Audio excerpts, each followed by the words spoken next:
But let's welcome Sacchitanand Uttekar from Tradebulls for a technical check on the market. Good morning, Sacchitanand. How are you looking at the markets and how are benchmark indices looking to you currently? Good morning, Vivek. Good morning, Nigel. I think clearly the market is looking very steady. In fact, it has been a very strong month of September. We've already seen some strong gains reinstated by Nifty Bank as well, which has been outperforming.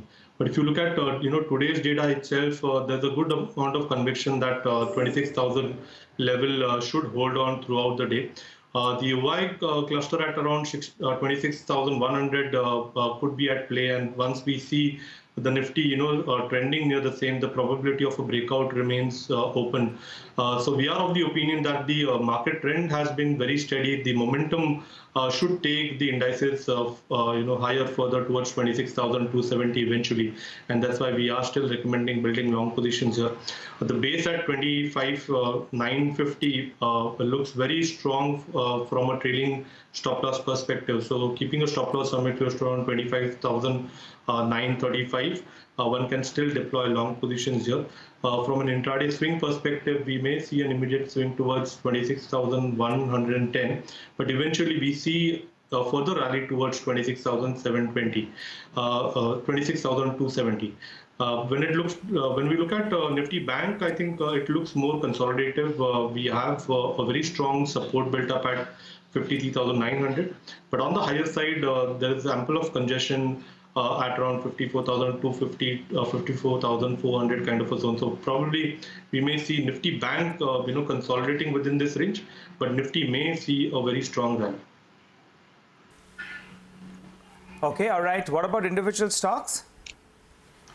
Nigel, I think the focus has to be on pockets wherein there is a good short covering data. First of all, if you look at some of the IT stocks, they have been consolidating throughout this particular series. We are looking at HCL Tech now. If you look at the data for the last 4 weeks, the stock was consolidating within this band of 1750, 1800. If you look at the 60 minutes chart, it looks like a broadening structure in place. The OI break at around 1800 has driven some momentum. So we are expecting this particular momentum play to continue. We are of the opinion that there could be a very strong confident rally towards 1870 on the higher side. That's why we are recommending building long positions in HCL Tech October futures. The stop loss for the trade should be placed at around 1785, and a positional swing is expected towards 1870. The second stock on our radar is Dr. Reddy's. Now, if you look at the overall structure, the stock has already given a breakout from a falling wedge formation. It has managed to sustain and recover about its 50-day exponential moving average, which is placed somewhere close to around 6,700. There's an RSI breakout on the daily scale above the 50 level, so which is a good strong sign of a recovery. We are expecting this particular momentum to continue towards 6,900. That's why we are recommending building long positions in October futures here, keeping a stop loss somewhere close to around 67.10. Thank you so much, Sacchitanand. So HCL Tech and Dr. Reddy are the two stocks on your radar. Let's now shift focus to our special segment where we get